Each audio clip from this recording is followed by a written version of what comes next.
네, 청구인 대리인 장승욱 변호사입니다.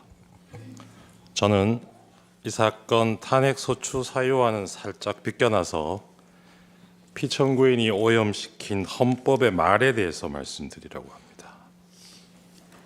피청구인이 헌법에 대해 언급했던 말을 일별해 보면서 그가 얼마나 왜곡된 헌법 인식을 가지고 있었는가 하는 점을 살펴보겠습니다. 말은 같은 말을 사용하는 언어 공동체의 구성원들이 서로 소통하는 수단이자 생각을 담는 그릇이라고 합니다. 따라서 누군가가 사용하는 말이 그 말하고자 하는 대상을 제대로 담아내지 못하고 엉뚱한 의미로, 심지어 정반대의 의미로 쓰인다면 더 이상 소통은 불가능할 것입니다.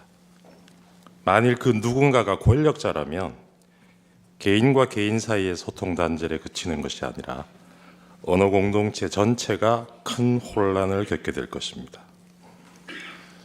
피청구인은 자신이 당선된 지난 대선 시기에 자주 헌법을 이야기했습니다. 이번 대선은 반헌법적 세력과 헌법 수호 세력의 대결이라고 하면서 이 나라의 헌법을 지켜야겠다는 마음에서 대선에 나왔다라고 했습니다. 자신의 검찰총장 이력을 내세우면서 상식과 공정을 역설하기도 했습니다. 피청구인이 강조한 헌법 수호나 상식, 공정과 같은 말들은 유권자들에게 적지 않은 울림을 주었습니다. 그 결과였는지 피청구인은 대통령에 당선되었습니다. 대통령 취임식에서 피청구인은 나는 헌법을 준수하고로 시작하는 대통령 선서를 하였습니다. 이어진 취임사에서 피청구인은 민주주의 위기의 원인으로 반지성주의를 지목하면서 그 극복 수단으로 합리주의와 지성주의를 말하기도 했습니다.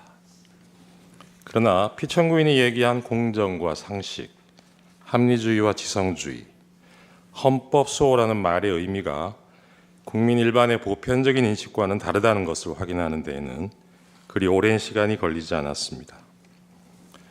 피청구인이 대통령으로 취임한 지 넉 달쯤 되었을 무렵입니다. 미국 순방 중에 피청구인이 사용한 비속어가 논란이 된 적이 있습니다. 이후 대통령실은 그 논란을 집중 제기했던 특정 언론사 기자의 전용기 탑승을 배제하는 조치를 하였습니다. 이에 대해서 피청구인은 대통령의 헌법 수호 책임의 일환이라면서 부득이한 조치라고 했습니다.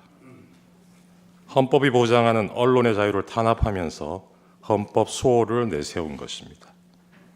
이후로도 피청구인의 반헌법적인 언사는 지속적으로 반복되었습니다. 2022년 10월경에는 적대적 반국가 세력과는 협치가 불가능하다고 했습니다. 협치의 대상인 야당을 적대적 반국가 세력이라고 규정한 것입니다.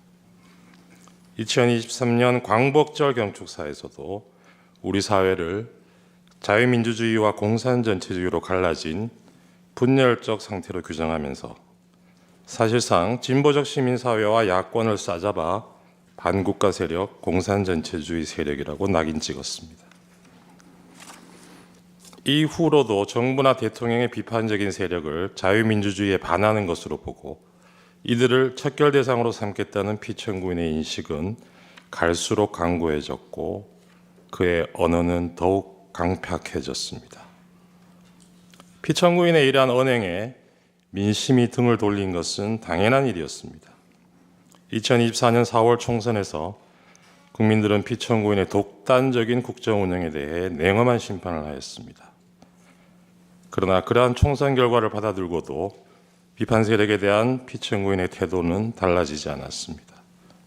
오히려 선거 결과를 부정선거의 탓으로 돌리려는 망상을 키워온 것으로 보입니다.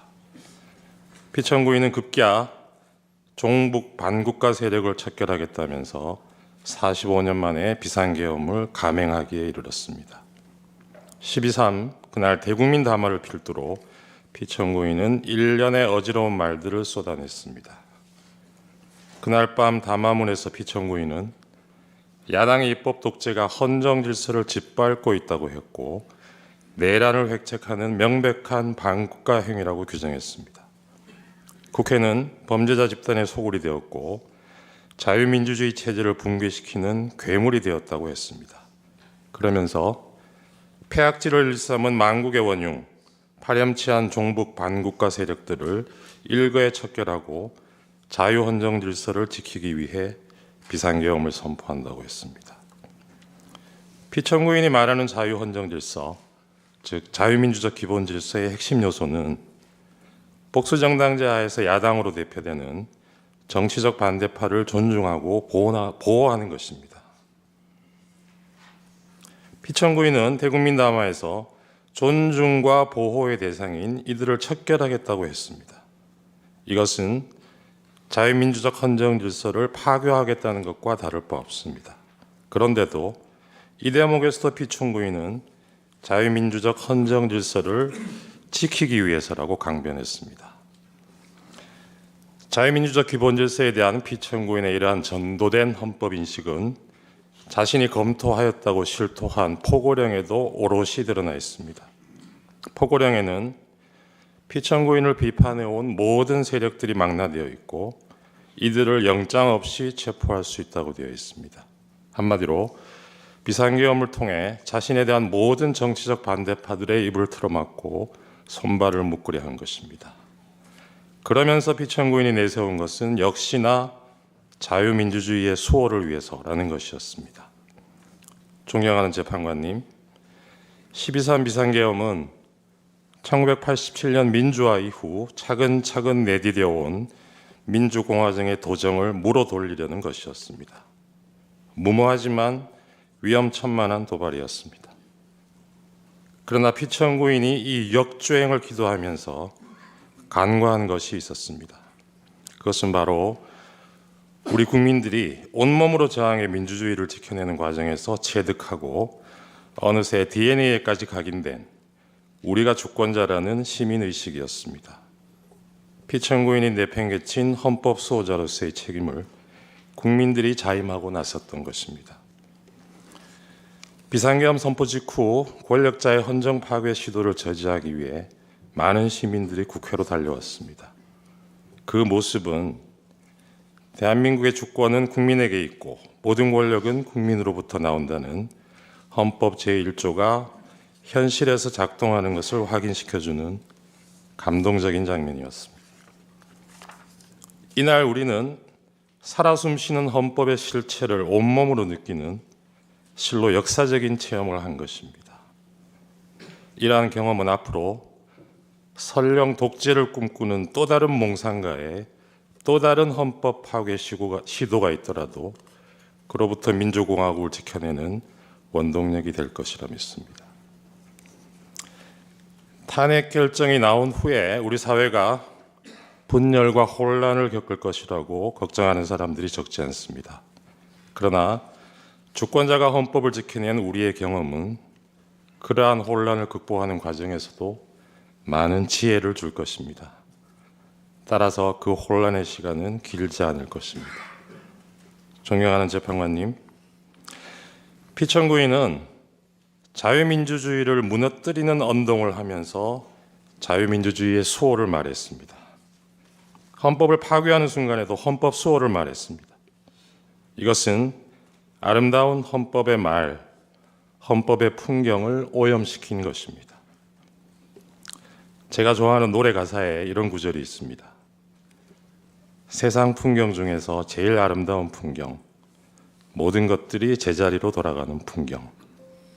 이 노랫말처럼 모든 것들이 제자리로 돌아가고 우리도 하루빨리 평온한 일상으로 돌아갈 수 있기를 소망합니다. 저는 그 첫 단추가 권력자가 오염시킨 헌법의 말들을 그 말들이 가지는 원래의 숭고한 의미로 돌려놓는 데서 시작되어야 한다고 믿습니다.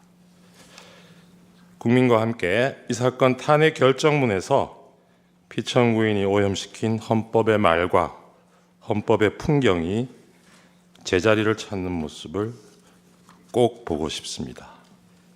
감사합니다.